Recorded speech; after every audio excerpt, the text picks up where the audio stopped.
आम्ही महिलासुद्धा राजकीय प्रक्रियेमध्ये, सामाजिक चळवळीमध्ये ह्या सक्षमतेने पुढे जायला पाहिजे, हा प्रमुख हेतू होता. जवळजवळ 4,500-5,000 मुलांना याच्या माध्यमातून रोजगार उपलब्ध करून देण्याचा आम्ही 100% प्रयत्न केलेला आहे. या सामाजिक कार्यक्रमांचं म्हटलं तर माझ्याकडे जवळजवळ 40+ अशा काही सामाजिक संस्था आहेत, त्यांचे कार्यक्रम माझ्या कार्यालयामध्ये वर्षभरात होतात. तर तृप्तीताई ज्या आहेत त्या राष्ट्रवादी काँग्रेसच्या अधिकृत उमेदवार आहेत. जेव्हा महिला आरक्षण पडलं तेव्हा मला वाटतं महत्त्वाची भूमिका तुमची आहे त्यांना राजकारणात उतरवण्याची.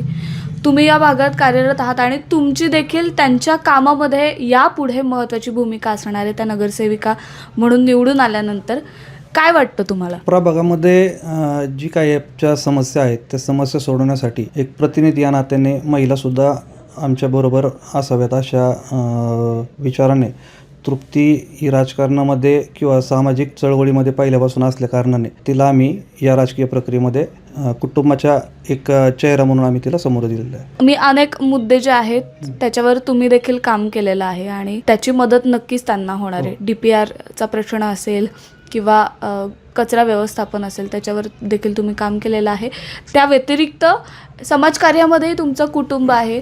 या सगळ्याची मदत तुम्ही कशा प्रकारे करणार आहात त्यांना? काय होतं, राजकीय प्रक्रिया करत असताना आपल्याकडनं कोणताही कॉल सुटला नाही पाहिजे अशा हेतूला पूरक ठेवून आम्ही महिलासुद्धा राजकीय प्रक्रियेमध्ये, सामाजिक चळवळीमध्ये ह्या सक्षमतेने पुढे जायला पाहिजे, हा प्रमुख हेतू होता. आणि राजकीय प्रक्रिया असताना आपल्याकडे सगळ्या बाजू राहिल्या पाहिजे, हा एक उद्देश समोर ठेवून तृप्ती ह्या राजकीय प्रक्रियेमध्ये आमच्या कुटुंबाला प्रमोट करत आहे. काय तुम्ही त्यांच्या आधीपासून म्हणजे धायरीचे रहिवासी आहात. नरे, वडगाव, बुद्रुक आणि धायरी या तिन्ही भागांचा समावेश या प्रभागामध्ये आणि मला वाटतं सर्वश्रुत आहेत इकडचे ज्या समस्या आहेत. तुम्हाला एक प्रतिनिधी म्हणून काय वाटतं? महत्त्वाचा विषय आमच्या तिन्ही प्रभागांमधला सर्वात महत्त्वाचा विषय आहे की रस्ता हा विषय ह्या स्थानिक लोकांना विश्वासात घेऊन त्यांचा मोबदला त्यांना योग्य प्रमाणे मिळाला पाहिजे, ही महत्त्वाची भूमिका त्याच्यामध्ये असेल.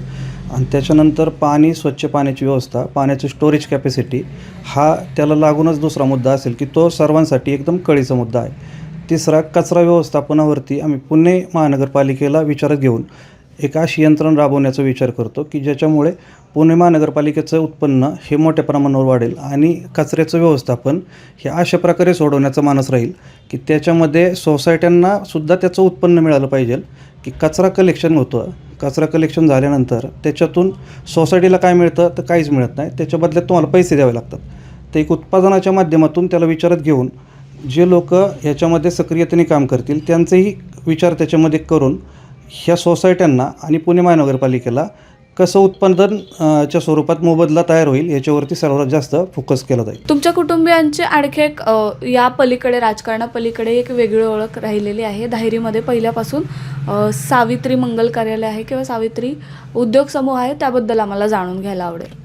आमच्या वडिलांची पहिल्यापासूनची भूमिका होती की आमच्या दायरिका किंवा आमच्या आजूबाजूचा जो परिसर आहे त्यातील सर्वसामान्य गरीब लोकांची लग्न किंवा त्यांचे जे काय कार्यक्रम असतील ते आपल्या कार्यालयामध्ये व्हावेत. कारण आत्ताची वाढती महागाई विचारात घेऊन वडिलांनी हा 25-26 वर्षापूर्वी हा विचार केला होता की आपल्या भागामध्ये सर्वसाधारण कुटुंब खूप आहेत, तर त्यांना धरून अशी एक व्यवस्था इथं व्हायला पाहिजे की त्यांच्या सर्वांची जे काय चांगले कार्यक्रम असतात किंवा लग्न असतील, साखरपुड्याचे रिसेप्शन असतील, असे कार्यक्रम, सामाजिक कार्यक्रम असतील, त्या कार्यक्रमांसाठी आपलं कार्यालय अल्पदरामध्ये मिळायला पाहिजे. सामाजिक कार्यक्रमांचं म्हटलं तर माझ्याकडे जवळजवळ 40+ अशा काही सामाजिक संस्था आहेत, त्यांचे कार्यक्रम माझ्या कार्यालयामध्ये वर्षभरात होतात. त्यांना एकदम अल्पदरात म्हणजे फक्त खर्च जो काही कामगारांचा खर्च असेल किंवा लाईट बिल एवढंच घेऊन त्यांचे कार्यक्रम माझ्या कार्यालयामध्ये होतात. ही सामाजिक आमची अटॅचमेंट आहे. त्याच्यामध्ये राजकीय कुठलीच अशी आमची हे नाही की आम्ही राजकीय दृष्टिकोन समोर ठेवून त्यांना ह्या सुविधा उपलब्ध करून दिलेल्या आहेत. ही आमची सामाजिक बांधिलकी आहे लोकांबरोबरची.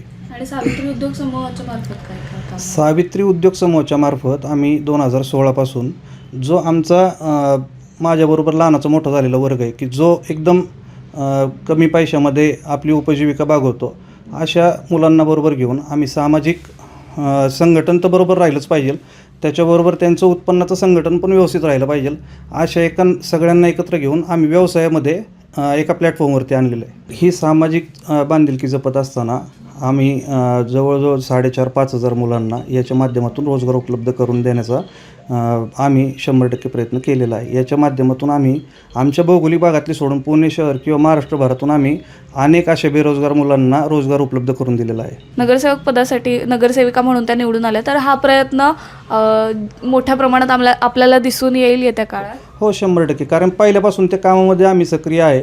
आम्हाला माहिती आहे कामं कशी केली जातात, लोकांना काय अपेक्षित असतं, लोकांच्या गरजा काय आहेत ह्या विचारात आहेत आमच्या. कारण की त्याचा अभ्यास आहे, त्याच्यामुळं आम्ही या प्रक्रियेमध्ये पुढं जातो.